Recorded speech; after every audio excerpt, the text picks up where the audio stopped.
everybody. Thank you so much for being here today. I'm Clara Roa. I'm an SB2 partner. I was a partner until about 2011, and then I rejoined this year, and I'm very excited to be part of the group again. More than anything, I'm very excited to be co-leading the Pathways to Opportunity Grand Round this spring with Allison. So I'm really excited because she's a pro in co-leading grand rounds, so I'm going to be learning a lot from her. And thank you for agreeing to doing it again.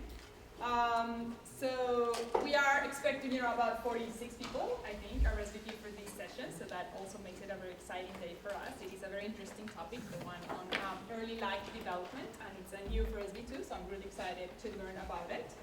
And then a couple of things, I was asked to say one sentence about SB2, so I was looking on the website trying to see, what is the one sentence that best describes what SB2 is for me. And as you know, there are many, many layers to our work, but the one sentence that spoke to me the most is the one that says, we leverage the extraordinary resources and talents of Silicon Valley leaders and social innovators to create measurable positive impact in our community and the world. So that's the best description I have for SB2 today. Couple of housekeeping things. Bathrooms are down the hall at the end. You are welcome to use this door or just go around. We will be filming. We will be recording this session for partners who cannot make it today, and it will be available on my SB2 in about 2 weeks. So please be mindful of noise and crossing because the camera is right there. And one important thing is that today is Giving Tuesday. So I am going to assume that most of you know what Giving Tuesday is, but just in case, it is a day dedicated to charitable giving at the start of the holiday season. So it is a great way to have this meeting today on Giving Tuesday. It is the time of giving back and thinking about our community impact. And in the a tradition for SB2 is we're going to do a quick round of intros. There are several of us, and we're going to do intros doing our name, connection to SB2, either partner, prospective partner, or a guest. And again, in the spirit of Giving Tuesday, please name one nonprofit that you support. So I'm going to start. I'm Clara Roa. I am an SB2 partner. And I support Asylum Access, an SB2 grantee, an organization I got to know about through SB2 several years ago, and they work on refugee rights all over the world. So where should we start? You want to start, Fred? Well, we've gone through welcome and introductions, and I'm going to take a few minutes just to give you some background on a little context on Pathways to Opportunity and the plans that we have for the grant round in that area this year. And then what we're all looking forward to is our panel discussion. So we'll have almost an hour for that, and then we will have time for questions after the panelists speak. And then happy to say that some of them are going to be able to stay after the, all three, great. So we're going to have a chance to talk among ourselves after the panel, but then the panelists will also be here, so if you don't get your questions answered, or you have individual questions and want to talk more with them about some things, there'll be time for that as we finish up at 2 o'clock. So we embarked on Pathways to Opportunity last year, and it was really a new direction for SB2 grant making. We wanted to understand why were we seeing poverty and inequality continue to persist here in the Bay Area, particularly in Silicon Valley, which is one of the richest areas in the world. So we spent time reading about articles and studies. We had the opportunity to speak with different experts like David Gursky, who is the head of the Center for Poverty and Inequality at Stanford University. And we learned many things, but a few of them stand out. And they really guided us in our work last year, and I think that I wanted to just talk about them briefly, because I think they're important for us to think about as we embark on our work in this new area. So we learned really to dig deeper into root causes, things that can really trap people even early in their lives. We were encouraged to really focus on levers for change. These are things that can really create meaningful change in people's lives, like permanent housing or a college degree. And we also learned about evidence-based approaches. And I think it's good to just make this explicit. Really, it's where outcomes are tracked, and it's shown that these kind of interventions really are making a difference. So poverty is obviously a very complex and multi-layered problem. But we learned that there are actually ways where support and services are able to change the trajectory of people's lives. And they really fall into these three areas. So education, which, as you can see, expands many, many years, birth through college and career, workforce development and career pathways, and then the area of basic needs and affordable housing. And the reason that all these circles come together is that really, in many lives, there have to be efforts made in all of these areas, even though our grant making this year is going to focus here on early life development.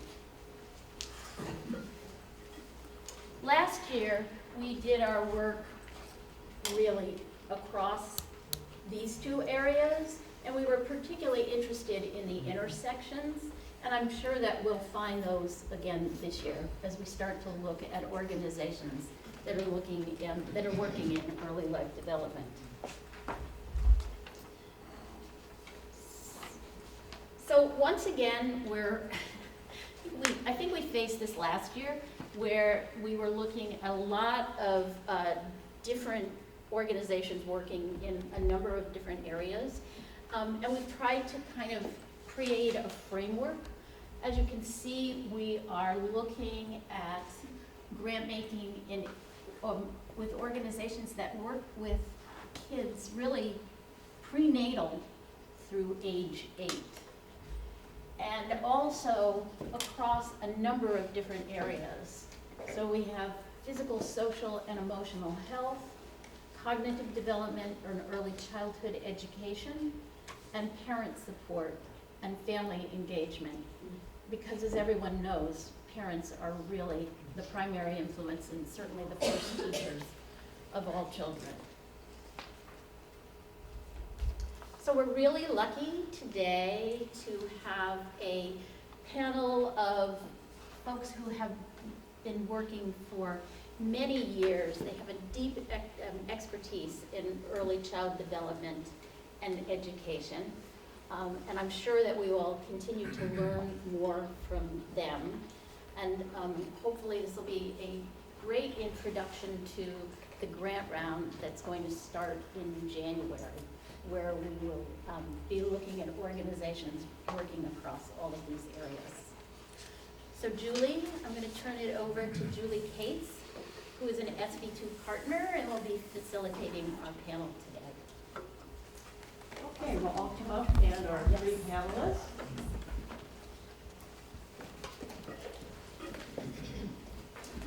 And are we using microphones? Or no need for microphones, or? Overall. Okay, great. Okay, why don't we have Deborah and Fred Pauling.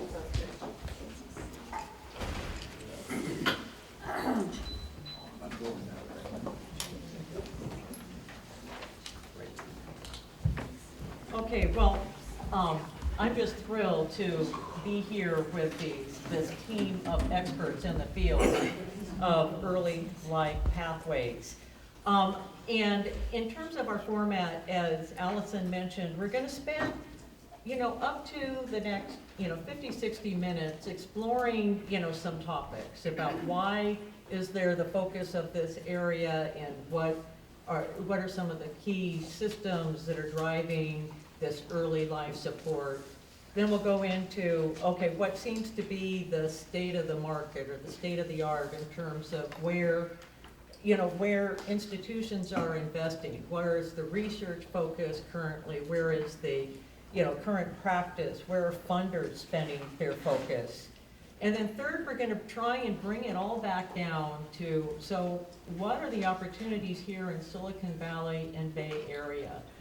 This is really the kickoff to our grant round next spring, where through, 5 meetings, I hope most of you will join us, for this journey. Our SB2 community is going to select a local nonprofit to invest in, and one that, we hope will have impact in this space. And we're really hoping that through the just, comments, made by our 3 experts up here, that you'll get a feel for what is it that you want to look for in considering, a local nonprofit that is working to have impact in the early life pathways. So before we get into it, let me just say a couple of words, very briefly, about each of our experts who have such deep expertise and experience in this area. You do have access to their more complete bios on the table, and I'm not going to read through the bios. But, I will start with, so Deborah Stipek, Dr. Deborah Stipek. She's viewed as a national expert in the field of research on children's achievement motivation, early childhood education, elementary education, and school reform. As part of her leadership in education, since 2001, she has been the Dean of Stanford's Graduate School of Education. Now, in her free time, she plays the flute, and also in the last year, she has been enjoying time with her grandson, who's now 1 year old. Fred, next to Deborah, is Fred Ferrer, who has over 40 years experience leading multiple organizations focused on improving child development systems. He's been the CEO for almost a decade of the Health Trust. He's chaired the first 5 Santa Clara County Commission. He's been on multiple advisory boards for statewide and local, organizations. He in his current role leading Manzanita Solutions, which he founded. He provides consulting on health, child development, and community interrelations, and works with local nonprofits. In his spare time, Fred is a longtime 49ers fan. He has the distinction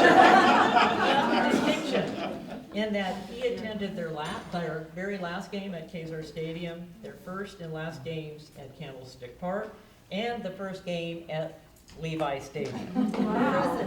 Yeah, go Niners. Holly Kreider, after completing her doctoral degree in human development psychology at Harvard, she then spent another 15 years doing research at Harvard and really focused on family, school, and community partnerships.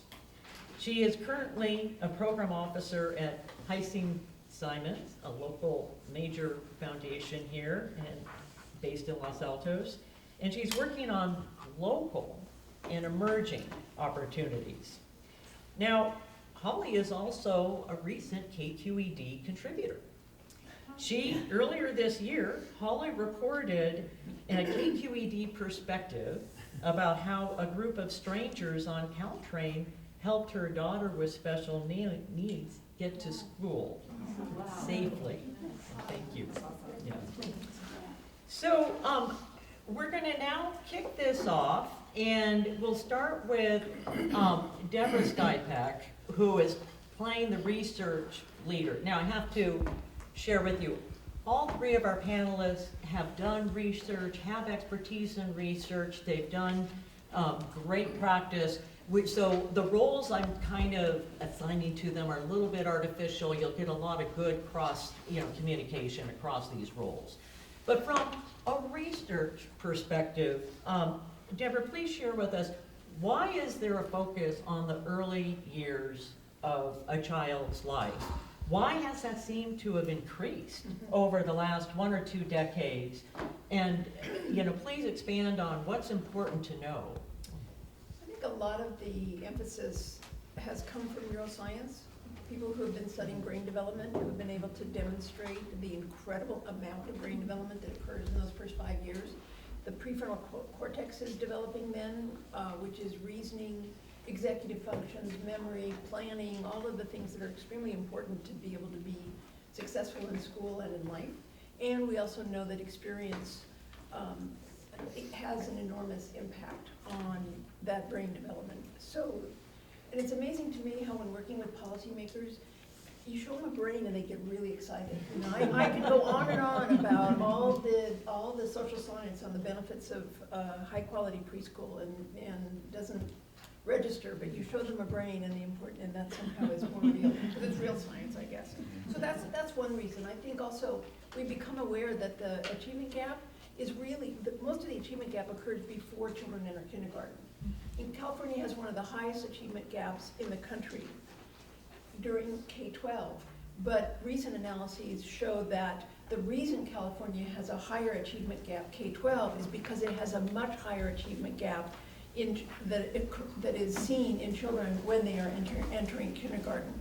And the other thing is there's more and more research that shows that where children are when they enter kindergarten is highly, highly predictive of where they are through school and later. So what happens in those first 5 years is a very strong predictor, partly because it's it's influencing the very architecture of the brain that serves as the foundation for future learning. And the last thing I think is we now do have much more social science evidence on the long-term effects of a high-quality preschool experience. So all of those have conspired, I think, to make policymakers much more aware that this is a period that they need to invest in. Fred, you have the experience. You've been on the healthcare side. You've been on the academic workforce development for child development. Instructors, providers, and practice. Tell us about what are the key systems that are driving this space, and how do they work together? What are not? So I would add something to Deborah's list. I think one of the challenges that we see as a country is that our K-12 system is not performing at where we want it to be. So the introduction of the Common Core, school districts started to really see that they weren't getting, they didn't have the quality that they wanted. Third grade reading proficiency was not where they wanted it. Math at third grade wasn't where they wanted it. And so districts have tried all different kinds of ideas in terms of trying to make those differences, and they haven't been successful. We still have this huge achievement gap when kids enter school. In Allen Rock School District, there's 25% of kids are ready for school at the beginning of school, but the worst is that by third grade, there's only 25% kids who are proficient in reading and math. So this is the 25%, right? correct. So like, what are we doing then? Sending them to kindergarten to third grade? It's not working. So I think there's this pushback to say, so what is the challenge here? And so we've tried to focus on the child for so long, and guess what? That child has this system around them, which is the family. And so we have to look at what's going on with the family, and then when you start looking at what's going on with the family, you start to see this interaction effect. So if healthcare, the healthcare system, if health insurance and services and access to services is not available, then that child and that family is going to be having a challenge, not just an academic challenge, they're having a health challenge. The social services world, where the county services come from, the safety net, housing, food stamps, assistance, behavioral health assistance, counseling, all the other surround support systems comes from the government on the county side.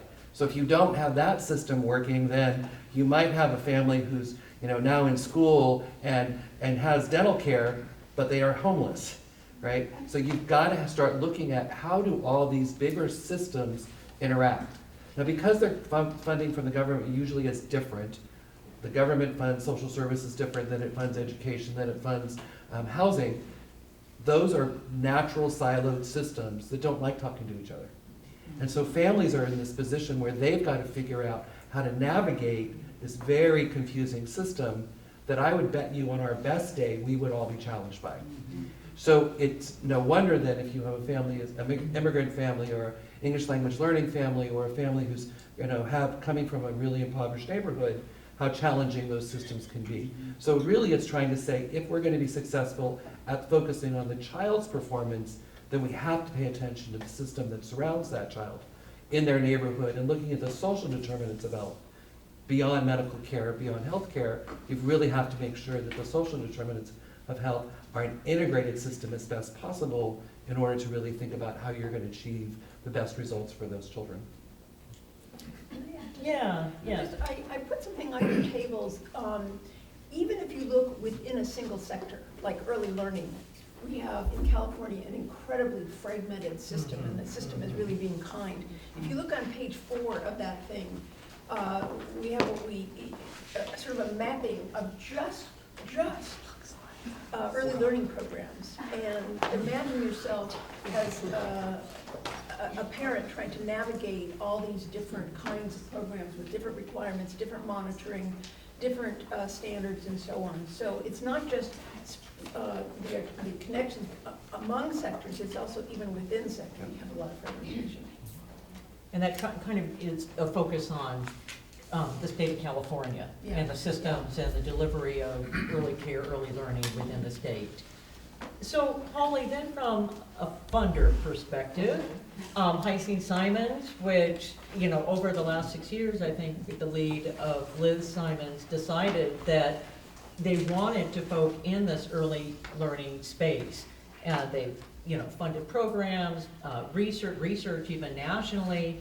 Can you say, from a funder perspective, where funders are deciding to focus on in the early learning space and why?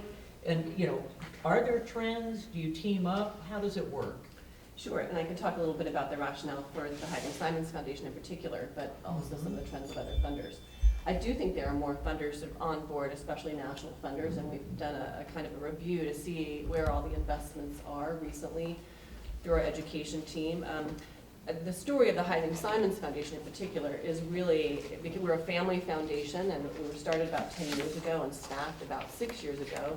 And our board chair, Liz Simons, as Julie mentioned, she was an educator herself with slightly older grades, and it was appreciating, I think, from a personal perspective, some of the how important the early investments are in children's learning in order to get them where they need to be.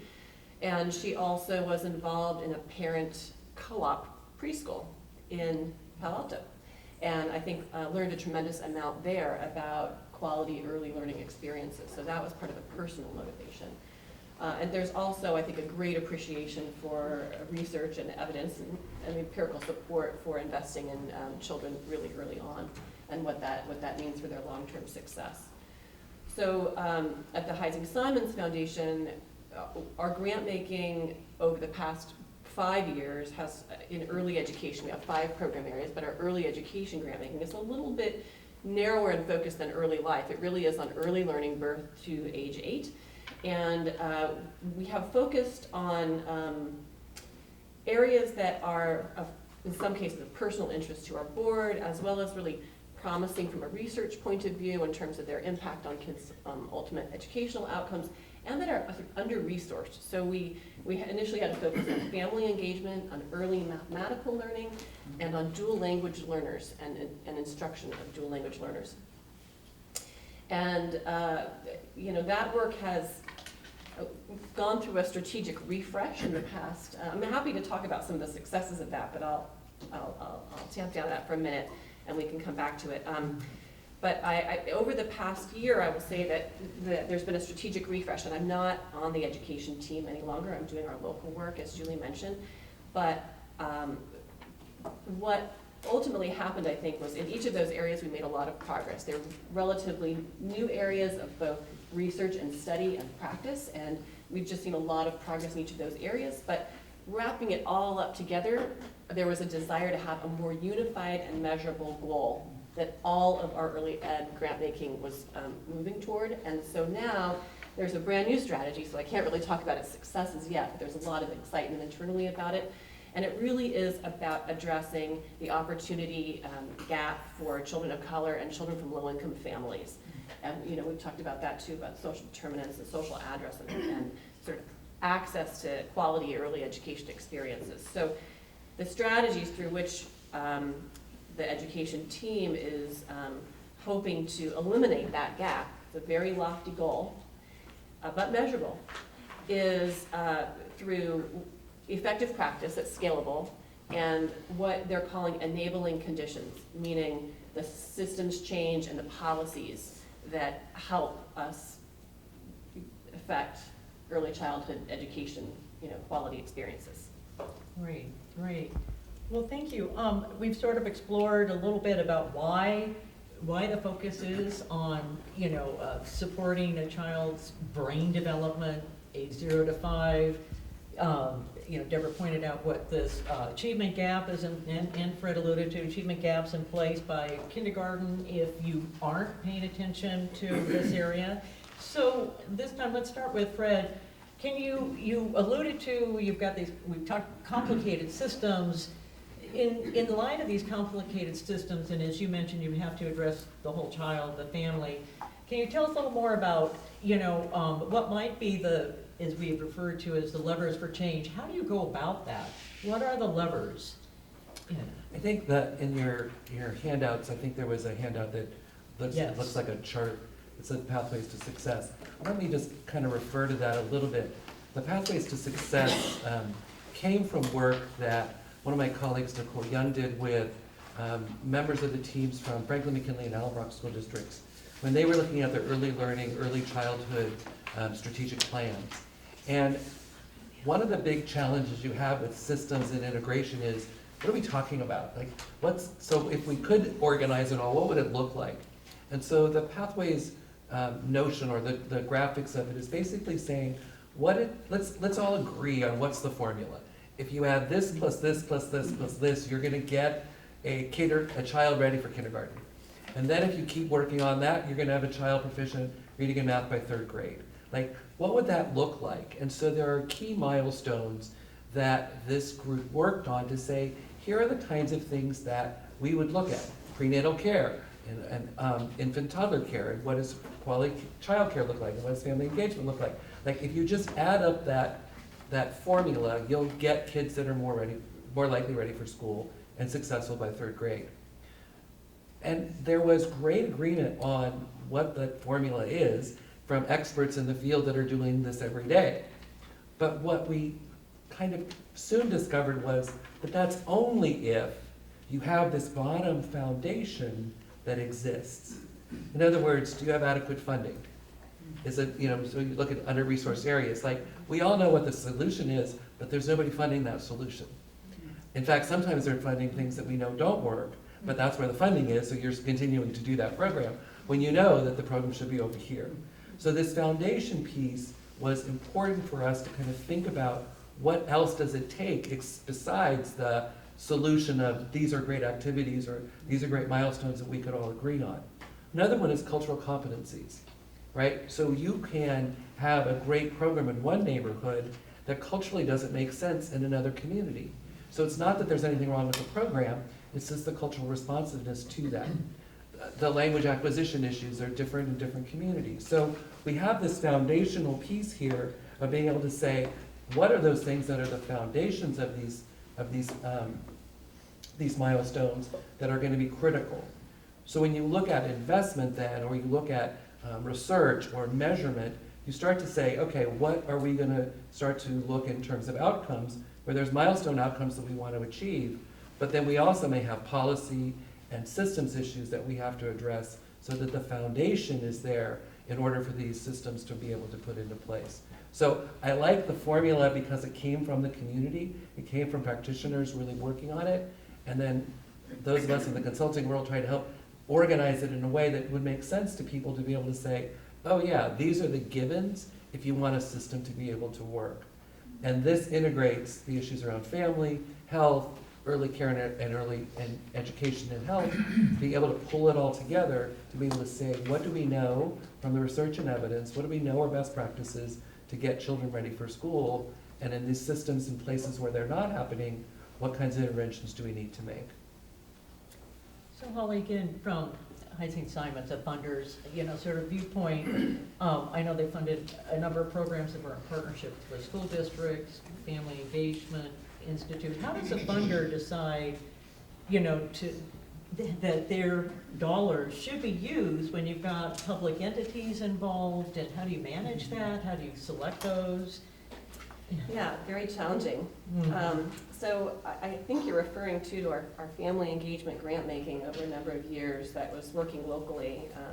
We had an initiative called the Family FEIP, Family Engagement Impact Project.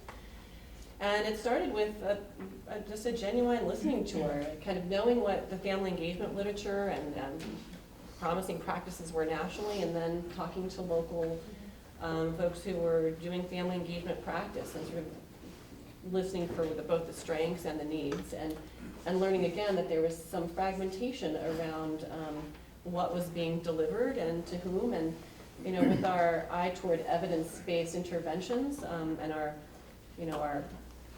desire to sort of not just create more of a system of family support and engagement throughout Silicon Valley, but also to elevate the quality of those family school or family and early childhood partnerships so that the families were treated as partners.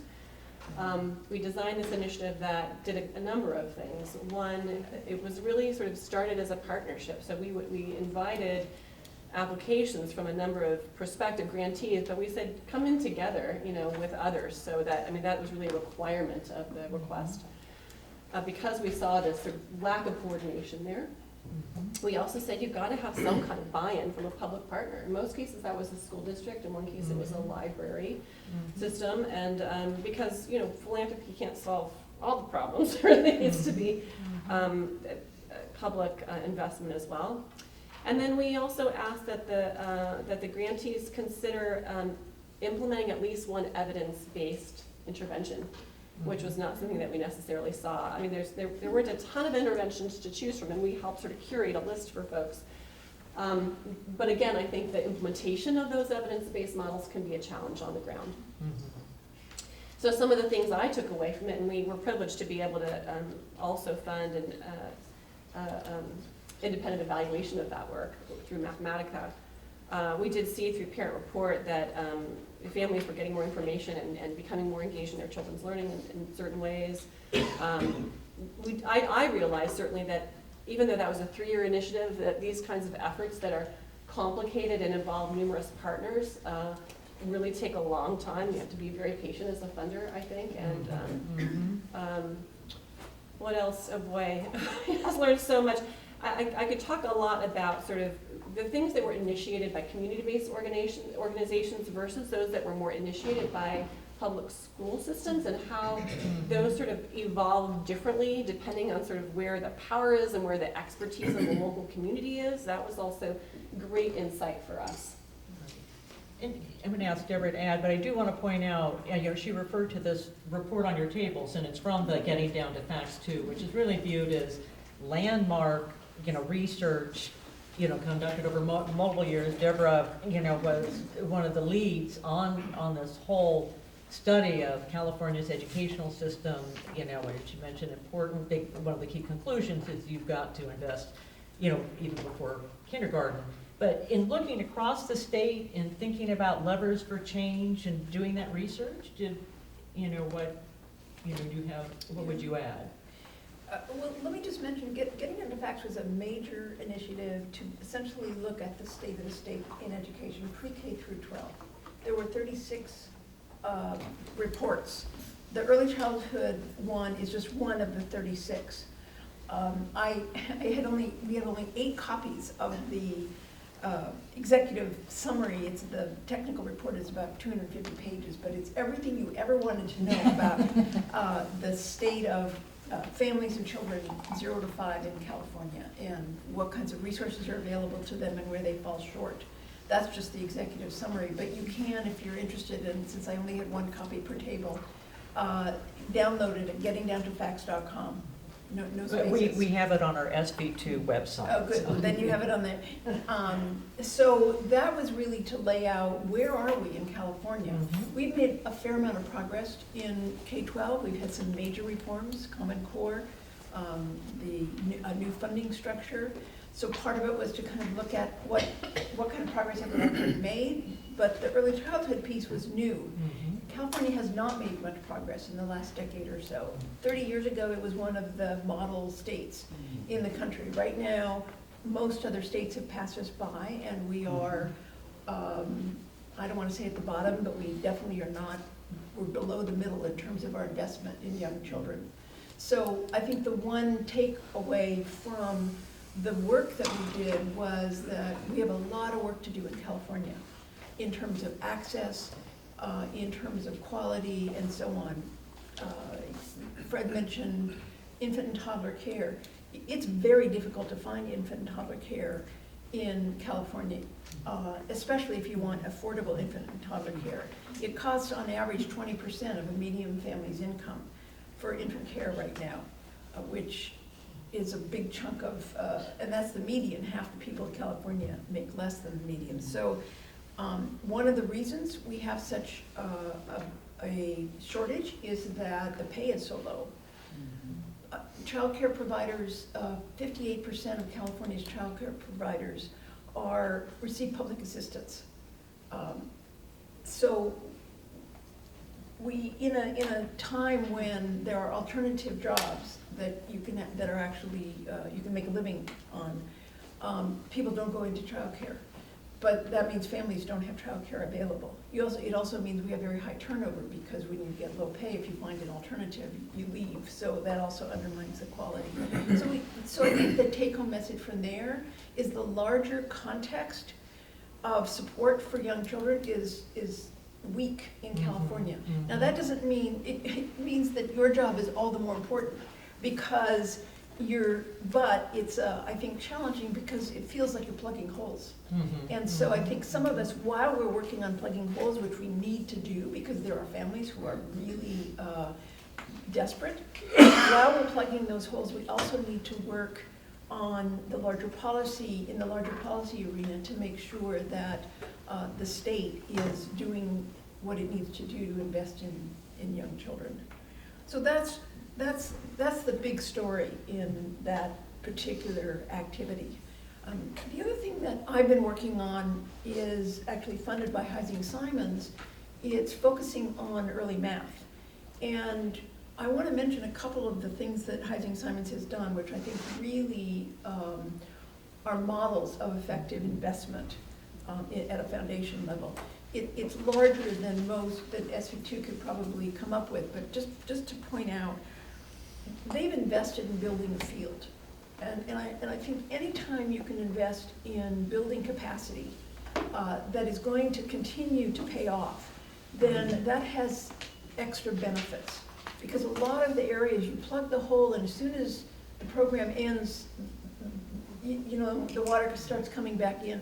So thinking about how are you leveraging the resources to actually build capacity. The math work that they're doing was building a field to both study and develop materials and resources because, in early math, because they didn't exist when this particular project started.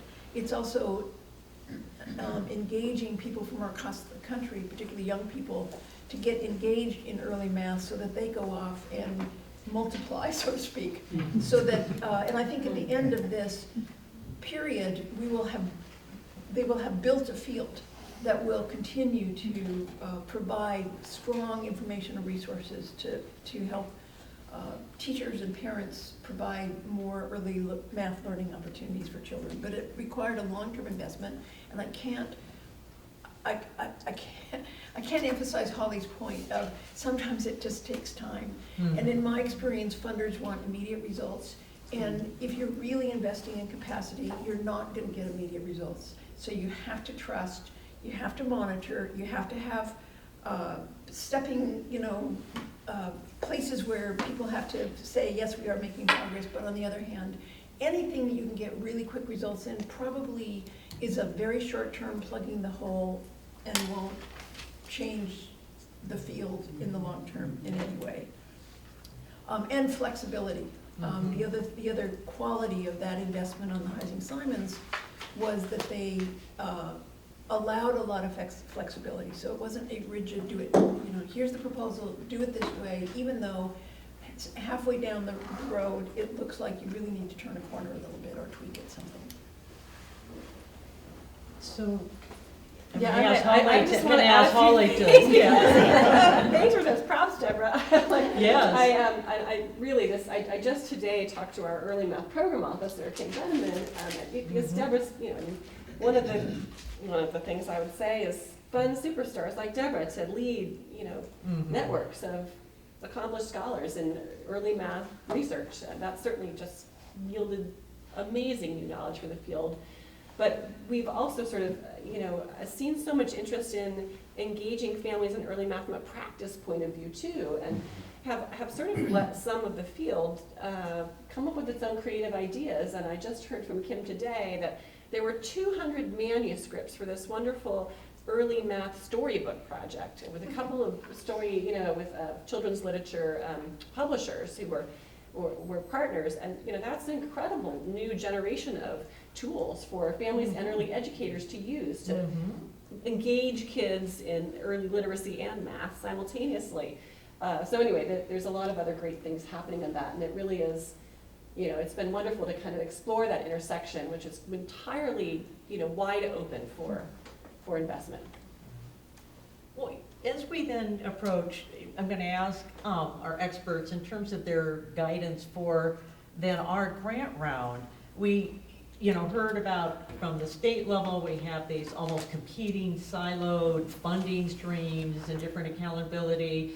Deborah says, we've got to address that, but it's going to take a long time. We have to be patient. We have to address the state issues, but that takes a long time. And Holly, both Holly and Deborah talked about doing, some, finding some local work to, plug holes. You saw the chart that Allison put up that talked about prenatal to, age 8, and there's a lot of segments that need help in this area, high cost of living, no affordable housing, no facility for childcare. I'm gonna ask Holly to kick this off, but since you are in charge of local grant making, how do you navigate this space? Well, first of all, describe sort of might be the specific challenges that we face here in Silicon Valley / the Bay Area. Right. And then, what you feel is like sort of the landscape for investing and how you go about, deciding how to go about it.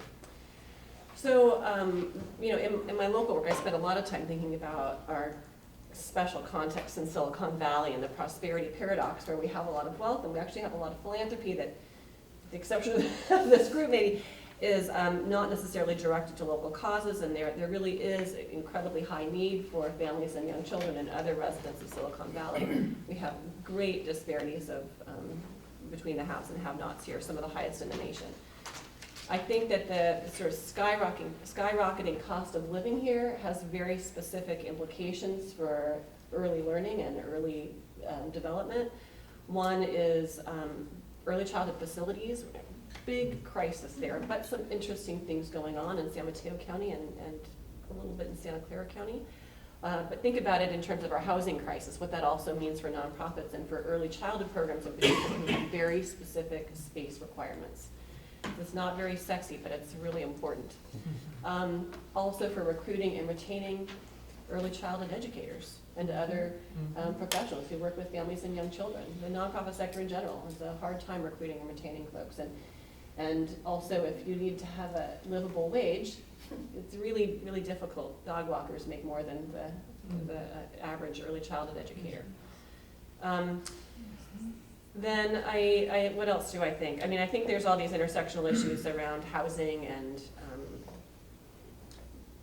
food insecurity and what kinds of stressors those place on families and when families are under stress and impoverished, then that has implications for how, their capacity to parent and parent well. So Fred, how do you deal with that? You have, you're very engaged locally in the east side, San Jose, or sort of across Silicon Valley, one of the most impoverished neighborhoods. So I think my list was exactly the same as yours, Holly. Sorry. Yeah. Workforce development's a big issue, so training becomes a critical piece. No one in early childhood is doing it for the money. So if that's the case, what are they doing it for? They're doing it for meaning. So how do you invest in them, their training, their development, their benefits, trying to really round out their program, if you will. The state, we have a new governor who's has claimed to be somebody who wants to support early childhood. So does that mean new money? We'll see. But that's a big piece of what's going to be helping the salary side, especially on the state subsidized program side. But how do we invest in our people and be able to retain them? The workforce is more non-English speaking, it's more immigrant, it's mostly women, almost exclusively. So how do we support and enhance and enrich that particular population? And how do we make their work easier with kids? That's part of the integration of systems. I think the other thing I would say is that the work that I'm doing on the east side with Allen Rock and Franklin McKinley, that's a big initiative. It's a $2.3 million initiative that the county's funding. If we look at it from that perspective, it looks like, oh my gosh, that's huge and that's going to solve the problem. But there's a whole bunch of parts to that that are under-resourced or not funded. So we're piloting some things that have promise, but there's not going to be the follow-up or to scale if we don't have other resources to be able to do that. I think the other part that I would say is important is to fund leaders and ideas so that, as Holly said, funding Deborah in math is a huge win for the field, but there are other folks that are working in the field that are looking at maybe the broader social determinants of health, not specifically only early childhood, maybe family engagement, some of the stuff in housing, some of the things in healthcare. Like, how do we fund those leaders and those great ideas that they're doing? I think the last thing I would say is proximate. You have to be proximate to the issue. You cannot look at policy from a distance, but you especially can't look at practice from a distance. You've got to get proximate. You've got to be close to and really be able to understand and hear the client side, the neighbor, the community worker, those folks, the actual workers. One of the most successful programs we had in California for workforce development in early childhood was called the CARES program. And it was a stipend program where you got money for increasing your early childhood units. And guess what? Women went back to college and they got units because someone was finally paying them to do it, right? It wasn't this would help you in your work, this is good for the children. It's like, we showed them the cash and they showed up. So I think there's some novel and piloted promising ideas that actually we know work, and they're usually a funding resource challenge, but finding those pockets of the communities that you're interested in and really looking at it from a proximate perspective, I think has great hope and opportunity. And I know that leaders like in the 2 school districts I'm working in, and I'm working with San Jose City College, they want to completely redo their program. There's a lot of folks that are interested in this area, so I think finding that right partner, finding those leaders that can make things happen, who force systems to come together, to force integration, but are doing it with culturally competent kinds of ways, I think is super important. The last thing I'll say is that, as Julie said, I've been in the field for 40 years. I taught Head Start back in the war on poverty. And one of the things that we used to call the effects of poverty, the challenge that children and families faced. Today we talk about trauma. So trauma-informed care or healing practices, it's kind of the buzzwords and the thinking of what's going on today. But if you think about it, they're not very different than the trauma that we felt, that we've always worked with, of poverty. And poverty of violence, and poverty of lack of food, lack of resources, lack of access, the neighborhoods, the conditions in which people are living. Like, think about all those things, and then think about the little brain that Deborah talked about, right? Those are direct impacts on that neurological development of the brain of that child. So we're not just talking about getting the kid to the dentist or getting the kid enrolled in preschool. We're really working in a bigger way on the neurological damage that many of our children face. So understanding that, and you get that when you get proximate, is really an important piece to then figuring out how do solutions really work. I don't think the system is complicated. I never like to use that word, because I think it's more about the system is a system. Systems aren't supposed to be simple, right? But the solutions are pretty simple. Really getting the right resources to the child who really needs it in the context of their community, and being effective in measuring those outcomes to really know what you're looking for, I think is an elegant solution that you can find in many different communities across the board, and you make a huge difference in early childhood. Deborah, do you have anything to add about what would be some interventions that could be applied locally? Yeah. Well, I'm gonna make some general comments first, and I will embed a couple of interventions that are research-based. One is, I think it's important to keep the population in mind in this area. I mean, we're talking about 1 in 5 children, 0 to 5, are raised in poverty, but 1 in 2 are raised near poverty. That's 200% of the poverty level. It's not very much, and in the Bay Area, it's even less. So we have a large population of what is referred to as near poverty families. Many federal and state programs only serve the children who are under the poverty line.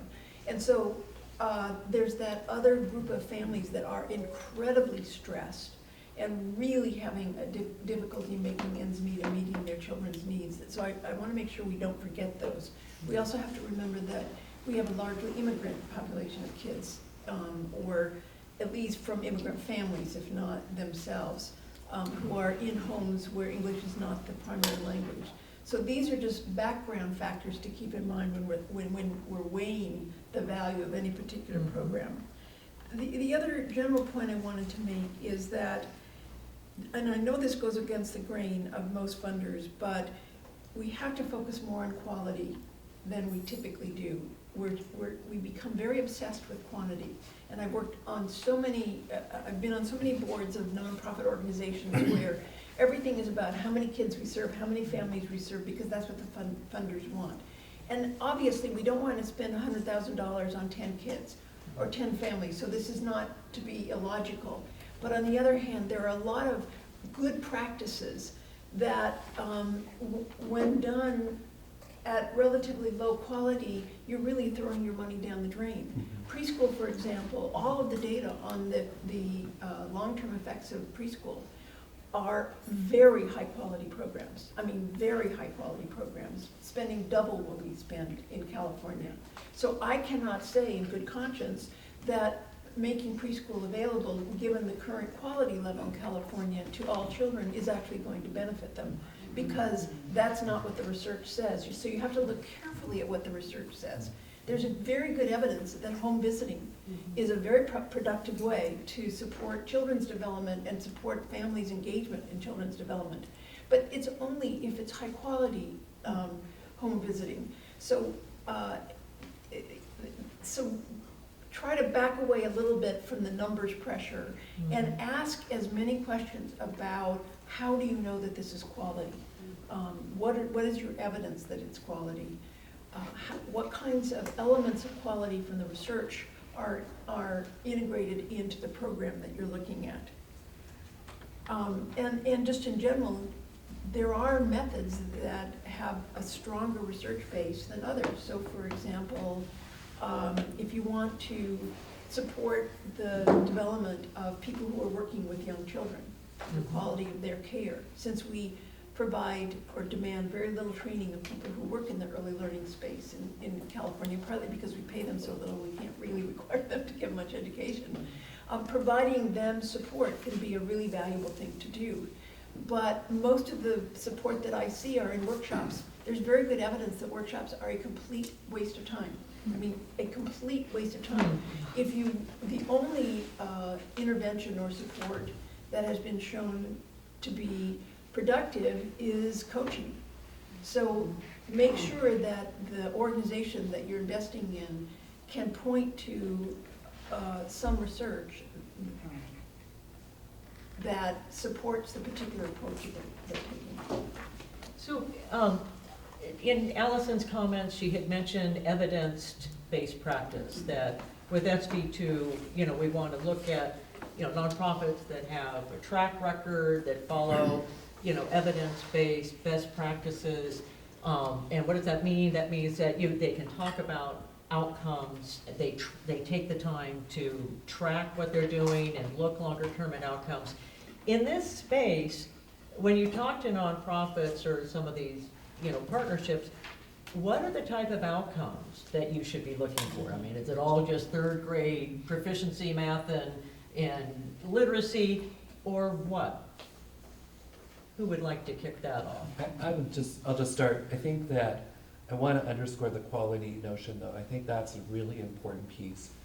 But we do know that high-quality programs do achieve certain outcomes.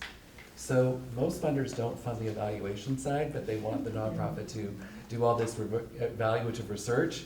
So just as funders, I would also put that plea into, if you're going to ask for a lot of outcome data, doesn't mean that they can't articulate it, but if you're not funding it, then you're taking money away from the service to be able to give you the report that you want at that level. So don't be afraid to look at the research and say, we know high-quality programs make a difference for kids. So we don't have to reevaluate things every single time to be able to prove that one more time. I think that becomes a real false narrative that happens with funders and nonprofits. I see that, I've seen that a lot in terms of like how you do that. But I think that I would say that for me the key around how do you understand quality is being able to really understand the background and the thinking and the experience of the nonprofit and what they're doing. So oftentimes, remember that all evidence comes from a practice that didn't have evidence, right? We did things and then we studied them and said, oh, it worked, right? So when I go to the field and I'm working with a Somos Mayfair or working in the community, at the community level, you're gonna see a lot of practices that may not have evidence yet, but are ahead of the evidence in terms of what is the practice we really need to be able to do. I'll give you an example. In early childhood, we saw crack babies before the schools did. And we were dealing with interventions around those kinds of things far before those kids hit school. Once they hit school, then everybody got excited about it and started researching, and the evidence came later. But we're going to see in early childhood a lot of things, the effects of trauma, for example, would be one. We're going to see a lot of those things before evidence arrives. So I argue for outcomes and I argue for really good measurement, but it's really about understanding does the nonprofit have a sense of the logic of what they're doing? Because they may not have the perfect research paper to underscore it, but they have the experience of that community and the effects of what it has determined and what they aren't doing because it hasn't worked in their particular community. So I think it's a real deep discussion that you have with them. It's not because otherwise they can give you something, you can read it, you think that that's what they're doing, they may not be doing it at all. You really want to make sure that you're spending that time in that deep conversation about how do they really understand the work that they're doing, what evidence do they use, oftentimes that's the more important piece. And a lot of times it's what the parents are telling them and what the parents' needs that are being met. We also need to think about, is the parent the client or is it the child the client? And oftentimes we mix those things up. People will argue both sides, but it's really important in my mind that you understand who is the client you're really serving. The parent-child relationship is the most important relationship in early childhood. It is not the teacher-child. Every kid I taught left me in June, right? But they didn't leave their family. They didn't leave that system that they grew up in. So to me, those are the ways that I approach like looking at this from a hard, if I'm gonna go to High St. Simon's and get money from them, I'm gonna be looking at it from those perspectives, and I wanna have that kind of conversation. And I think High St. Simon's, Packard, others that are really good funders have those deep conversations and they invest in leaders who can demonstrate over a period of time the efficacy of their work and the outcomes that they can achieve in a community.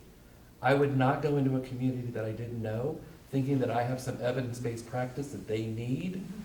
That kind of drop-in savior effect, as we know, has great evidence that it never works. So really being able to be proximate with that community, listening to their leaders, listening to their approach to the work that they're doing, informing them of other kinds of things that are happening, I think it's that kind of a partnership relationship that where you can really feel confident about the outcomes and the work, and that it does take more than half an hour to have, you know, a lifetime of results. Can I just build on, any evidence-based practice needs to be adapted and made to work and be appropriate for any given community. I mean, there's always a kind of adaptation process, and it really means getting to know the community and having them be partners in the implementation. So there are some general principles Right. that we might get across the board from studies, like we know the coaching tends to work better than workshops. But then how we coach in a particular school, in a particular community, with a particular group of teachers is going to vary hugely depending on their needs, their skills, their interests, the capacity of the institution, and so on. The other thing I want to make, comment I want to make, has to do with what do we mean by impact? And often we mean by impact is our children's, have we increased children's kindergarten readiness? Or have we increased reading scores by 3rd grade? That's the ultimate goal of most programs. But there are some more proximal goals. Doing the kind of research that's needed to really show the effects of your interventions on those kinds of outcomes is really expensive. It requires a large sample, it requires random assignment, it requires a major league investment, which most of you aren't going to want to make, and you really don't need to make.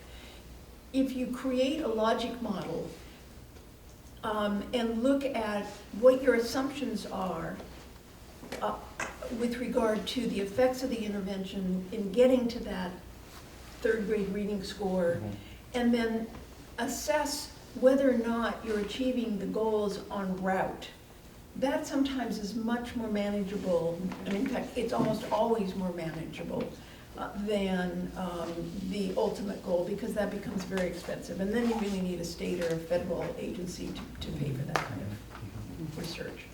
Only Which is why we fund Deborah. Might have been fund Fred if he came to us, I'm sure. We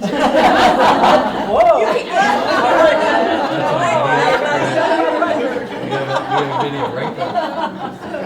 I just wanted to get a little bit, circle back to, a discussion of home visiting is one case example. We've invested in home visiting quite a lot too, and, far from plunking down a model, it's a very short list of interventions that have decades of, outcome evidence behind them. Home visiting is one that's pretty mature. Shared reading interventions is another. But again, it really depends on is your community and the families that you're working with looking for a particular outcome around language and literacy skills for children, or around what different evidence-based home visiting models have been shown to affect, like reduced ER visits, or better self-regulation, and various home visiting models have different kinds of claims to fame, but it could be thought of as part of a broader system. And I do think there's an opportunity potentially to think more about home visiting in Silicon Valley, where there's a bit of a dearth, and it could be an important part of a broader system of early intervention for kids here. Great. So we're about to conclude the remarks of our speakers and open up for questions from all of you. So thinking about what question that you want to pose to our speakers. But before we do that, to give you a moment to think about that, let me just go back to, with SB2, we all feel that to some extent we can be agents of social change, and we can bring about, social impact. I'm going to, pursue this notion of impact that Deborah brought up. And and what does that mean? People typically, they go into, well, will this intervention be scalable?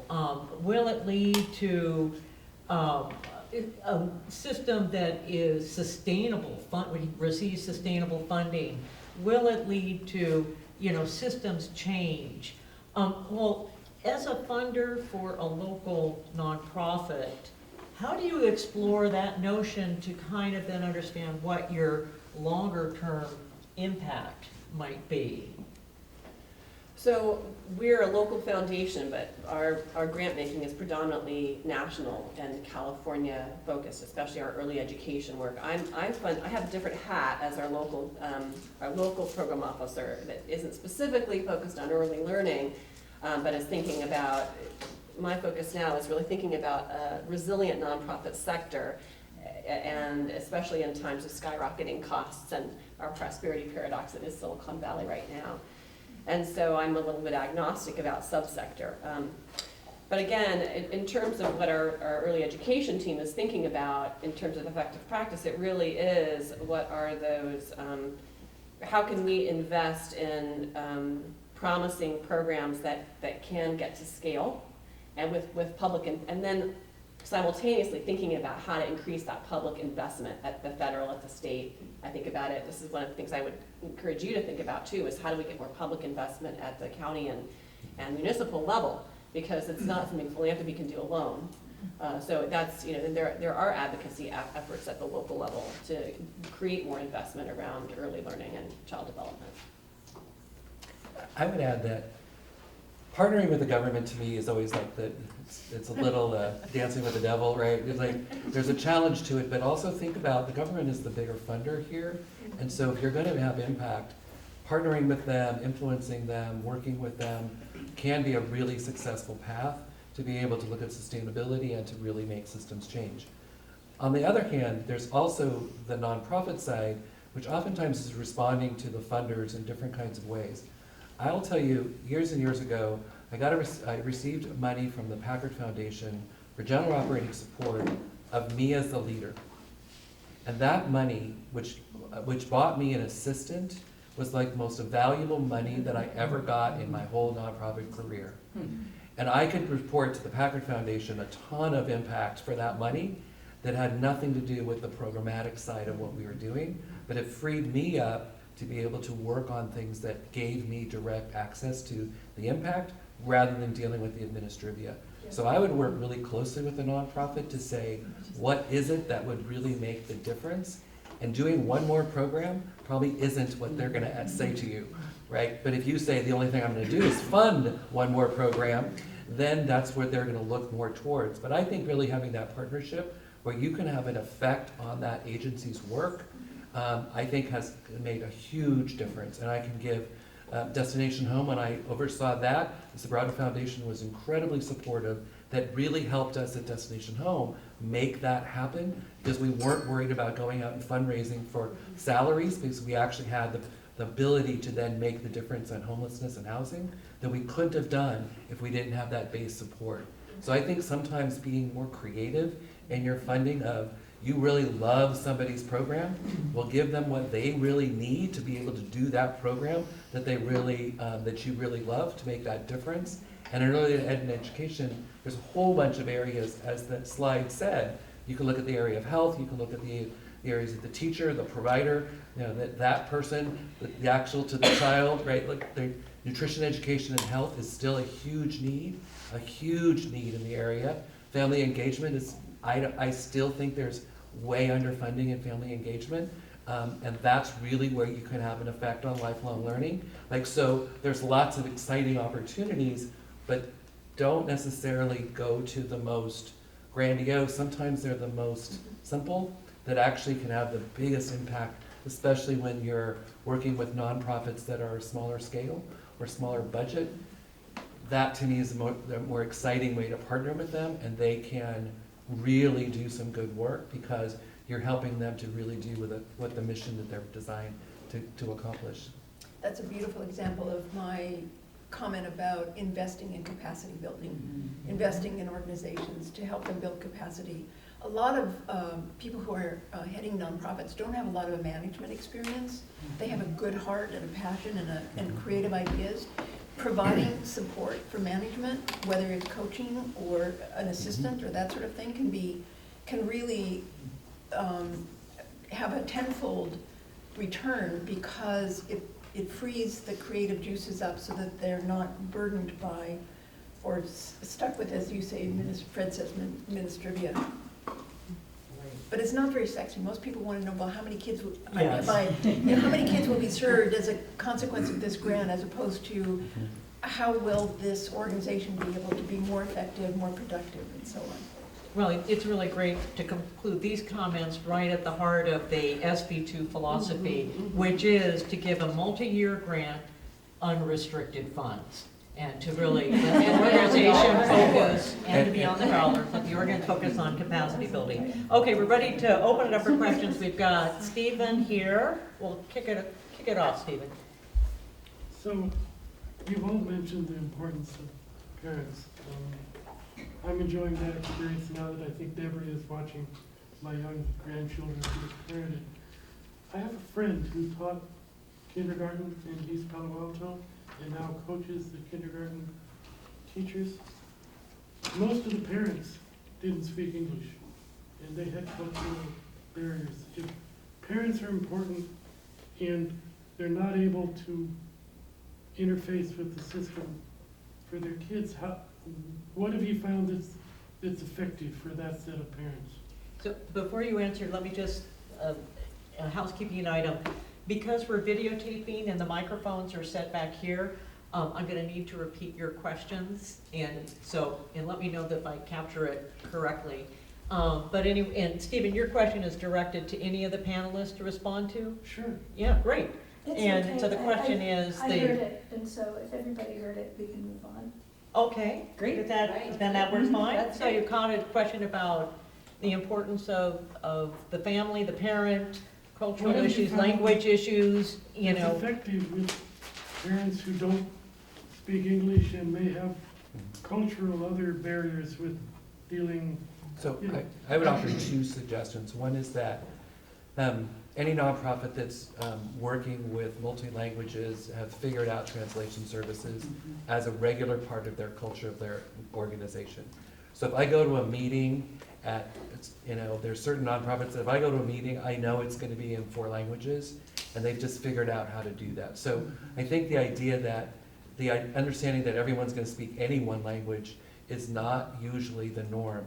There are organizations where the dominant language is Spanish, and so the meeting would be conducted in Spanish, and English speakers would be on the microphones, on the headphones listening for the translation. So I think that nonprofits have done a great job of doing that. Now, those translation services and those headsets and all the technology is not cheap. So if an organization can't do that yet, that's a great investment to be able to help them become much more culturally competent around language acquisition. Some of the work I'm doing on the East Side is designed to look at a concierge navigator model where you're really trying to say, how would you work with a family who has these multiple needs and has the system's navigation challenges? And then what are the multiple ways that you can use language? The county, for example, has a very large translation system in place, so you can have telephonic translation going on. So I think it's just really understanding your systems and not letting that be kind of the barrier.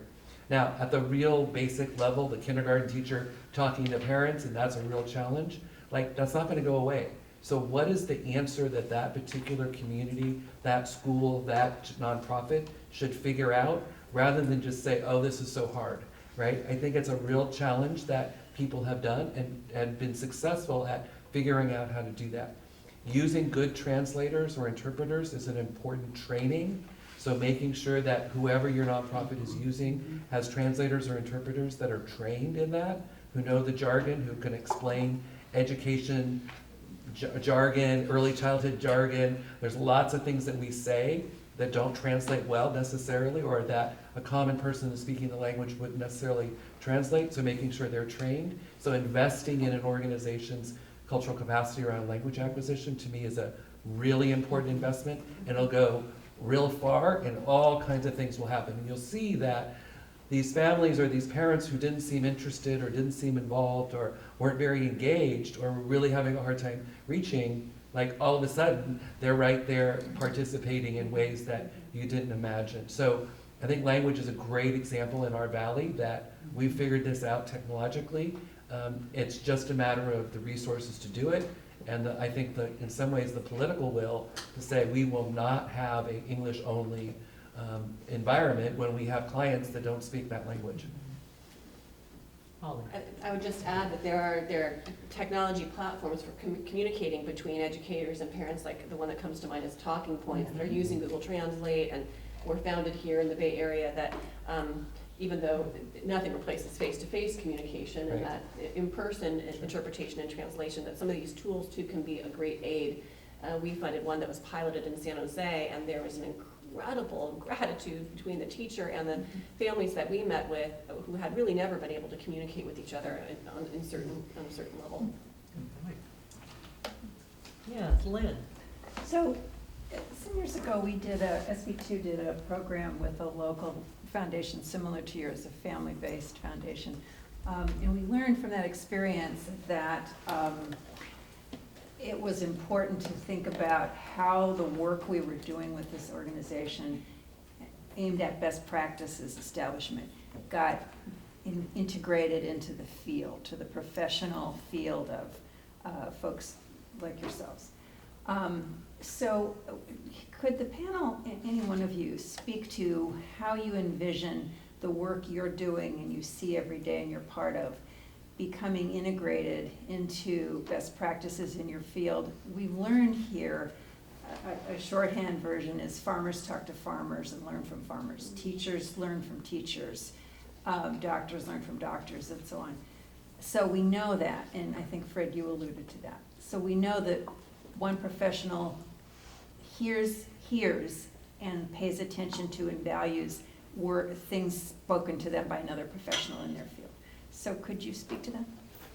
So one of the things we're doing on our local grant making, as well as have done in some of our education grant making, is funding intermediaries. So at the local level, we fund Thrive across the parking lot here, and Silicon Valley Council of Nonprofits, who are then supporting, nonprofits doing work on the ground. Similarly, when I was doing our family engagement grant making, we were funding NAFSCI, that's the National Association for Family School Community Partnership, and so that really is a way of being able to then disseminate some of those promising practices that we're investing in, or some of those research findings that we're investing in, or a way to kind of coalesce the collective voice of a lot of professionals to do more effective policy advocacy. So that's just one idea that comes to mind. I can give one example of that. So we've developed a lot of resources and materials that people who are teaching math to young children can use. So we partnered, we're researchers, so we don't have that much easy access to infiltrate the field. So we partnered with the National Association for the Education of Young Children, which is the major early childhood education national association, so that a lot of our materials are on their website. We blog on each other's websites. We've created this relationship that uses them as that intermediary organization to get a larger audience.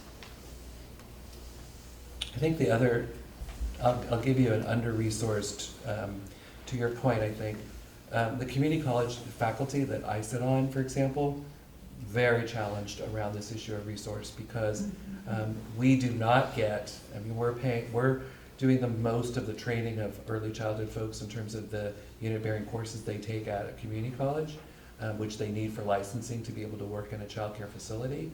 But I will tell you that that is a very under-resourced faculty, so the dissemination to me is not happening the way it should. So the work that we're doing is not, in some ways, at its same level as it should be.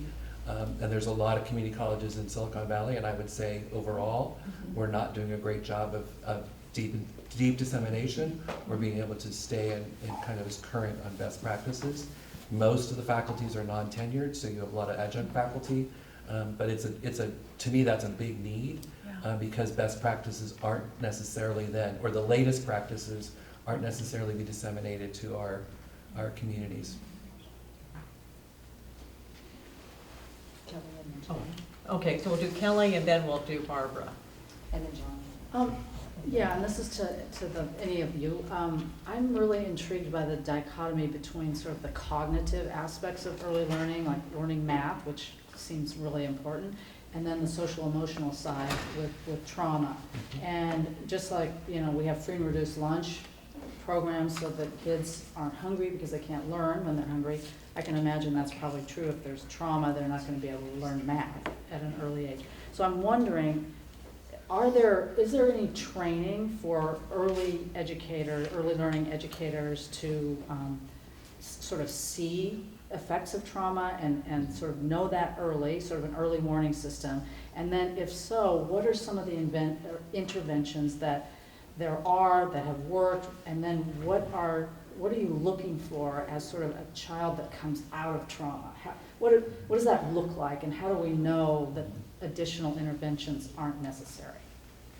I would use an example of, Kidango is a good example where it's a very large, I think it's the largest child care agency in the Bay Area, and they've had a real tradition and record of looking at mental health issues and behavioral health. And Julie Kurtz, one of my colleagues at Dianza, she has done a lot of work in early childhood trauma, and there's been a lot of training going on across the Bay Area around that.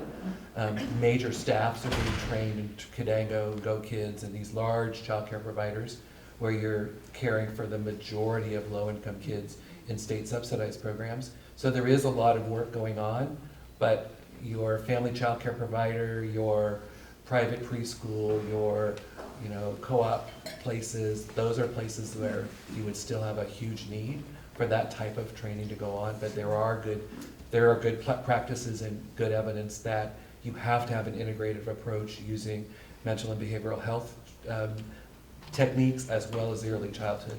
And I was part of a team that developed the early childhood mental health certificate at Dianza, because the mental health people know a lot about mental health and not a lot about little kids. And the early childhood people know a lot about little kids and very little about mental health. So you actually can get a certificate in early childhood mental health now. Some of the work that the County Office of Education, Santa Clara County Office of Education is doing in special ed early learning, special ed credential, is also looking at trauma-informed care. So there's a lot of good practices going on, but certainly not enough across the board.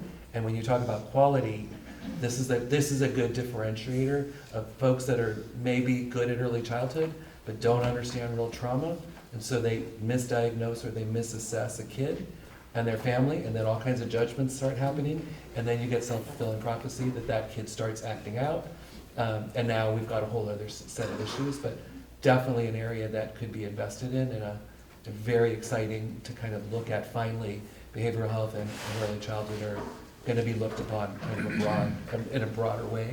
But also, if we care about the mental health of the children, we also have to worry about the mental health of the caretakers. And there's a really wonderful program that was developed in Chicago called the REDI, R-E-D-I, which was designed to provide mental health supports for the caregivers, many of whom are very stressed. They have food shortage concerns, and the concerns that go along with living in poverty communities, just like the children do. So we really need to support the caretakers as well, if we really want them to be able to support children in any productive way. I think we have time for one last question. And what, we had two people, both Barbara and John, or it's okay for John, Barbara, or Sure. what? Go for it, John. Thank you. So I appreciate the scope, talking about California. I appreciate the locality, local control, proximity, cultural context. But so I'm thinking that we need a big change in the cultural will, the political will, and awareness at the political level that helps to inform the public about just the basics, truths about early childhood education and the downstream economic effects from high school, jobs, better colleges, better high schools, etc., less stressed elementary school teachers. But how do we address that political will? I mean, it's dispiriting to look at this complicated chart to see how the federal and state fund all these different programs, and all meant to be at the same, addressing the same issue. So, okay, we'll fund somebody, but on a larger scale, how do we start to move the needle in a significant way?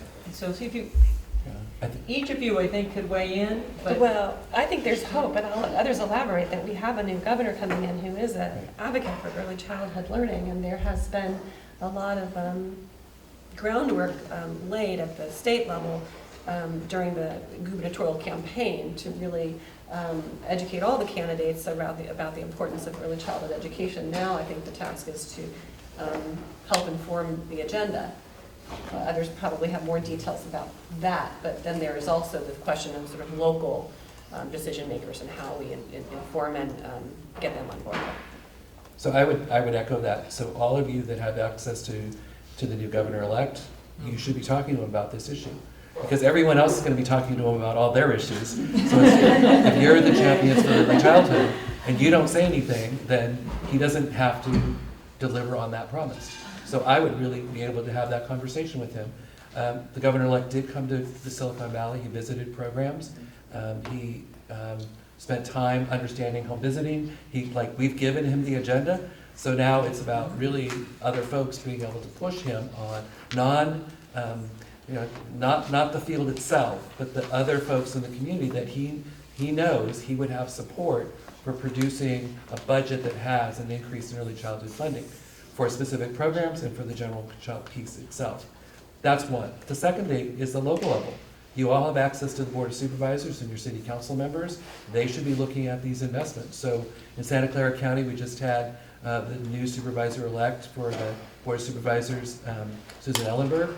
She talked about early childhood in her campaign. So now is the time to have conversations with her around what does that mean. So I think it's a real issue to do at the local level, and the Board of Supervisors in Santa Clara County spent $2.3 million, first time ever, in terms of an investment directly into early childhood. So what's going to happen next, right? It's 3 votes of the 5. It's what you need to move. So how would you influence that vote? San Mateo County, similar. They've got some great public initiatives here with Big Lift and others. Those are all conversations you should be having directly with your elected officials, because you have much more power on these issues than the field itself does. I called Gavin, he hasn't returned my call. Yeah. Well, yeah. Any concluding comments here? Ditto, that whole getting down to facts, that report was written for the governor-elect. I mean, that's who the target audience was. And I think from the conversations that some of us have had indirectly or directly, I think he's on board, but he's going to need a legislator so that are going to support it. So I wouldn't forget, because they have the budget strings. So don't forget, he alone is not going to be able to pull this off. And I just want to reiterate Fred's point. It's everybody in this room. One of the reasons I was eager to come to talk with all of you is that you are leaders in our community. You are people who other people listen to. So speak out. Not just to legislators themselves, but to other people who can speak out. So I think we just need to get this movement so that people are talking about this and aware of some of these really significant issues that are going to harm the California economy. 1 in 8 young children in the United States is in California. So whatever happens in California is going to influence substantially the US economy. So let's get to work. Wow. And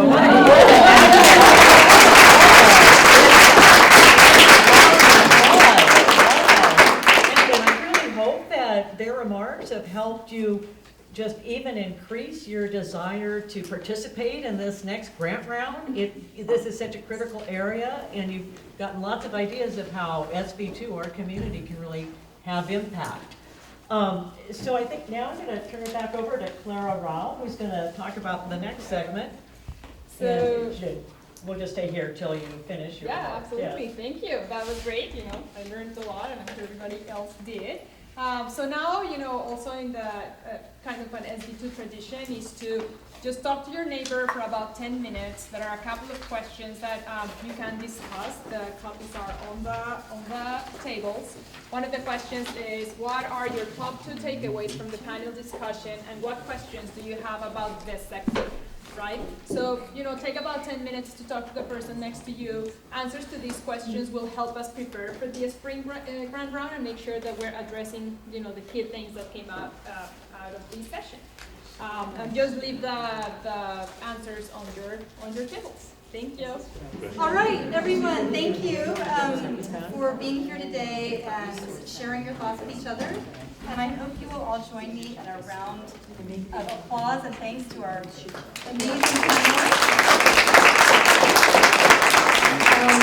We have our SB2 notebooks as a small thank you for each of you. Thank you so much for sharing your time and your expertise with us, and maybe this will be helpful as you take notes. Thank you so much. So I just wanted to end with a couple of next steps and announcements for everyone.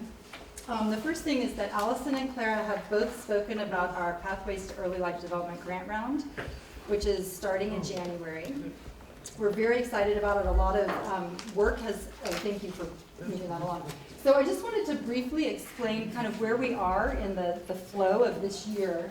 A research team of partners who are especially interested in early life issues started work over the summer, doing some landscape research, looking at articles. They're collated in a long list and available on my SV2. We also interviewed thought leaders. We discussed this panel and planned it. So a lot of that work has happened over the summer. And part of it was sourcing a pipeline of organizations who are working in the areas that were described in that colorful blue and green slide with sort of the health issue, the health area, cognitive development, and family engagement. So we have sent out our letter of interest survey to about 20 organizations who are working in those three areas that were referred to us by some by partners in this room, by our panelists and other thought leaders and other funders. So that letter of interest survey will be submitted in early December, just in a couple of weeks. And then what we're looking for is actually a team of partners who would be interested in doing some early work before the grant round kicks off in January, to read those letters of interest. Each one is about 2 pages long. They talk about their impact and their work, some of the things that our panelists described. And then that team of partners will choose 8 to 10 organizations that we think are the best fit for this grant round. And then in January, when the grant round begins, we'll be looking right at those 8 to 10 organizations. So the letter of interest work is happening before the grant round kicks off. So that's actually a change from what we've done in the past, and it's based directly on feedback that came out of last year's Pathways to Opportunity round. So on the tables, on the note-taking page, there's a place to put your name if you're interested in joining that letter of interest review team. So if you're interested in joining us, we'll probably meet in the 2nd or 3rd week of December before the holidays to review the 20 LOIs and select 8 to 10. Please put your name down and I'll contact you to figure out scheduling and next steps. So that's one thing. Secondly, the grant round will kick off January 15th. We're going to do this grant round in 5 meetings this year, so there'll be about one a month, and we'll be communicating through our Pathways to Opportunity community on MySV2. So if you're not sure you're on that community, please put your name down and I'll confirm. That way you'll get the emails and know what's happening in the grant round and when the meetings are taking place. So that is that. I also wanted to share a couple of upcoming events for you all to know about. They're listed here. You may need to get a little closer to read them, but one I especially wanted to highlight is that we're doing an SV2 Teens Kickoff Learning Introduction session on December 2nd, so it's this coming Sunday. And that's, our Teens program is like a hidden gem, and so we want it to become less hidden and more obvious to our community. So we're inviting partners who have teens who haven't done the program yet, or prospective partners with teens to that session. I know that may not be true for all of you in this room, but we wanted you to know about it. So if you know a family that you think would be interested that has kids grades 7th through 12th, the teens are responsible for making a grant of at least $10,000, and they do a very rigorous diligence process. It's really great. My daughter has participated. So I have some handouts about that. If you know a family you think might be interested, please take one and you can invite them.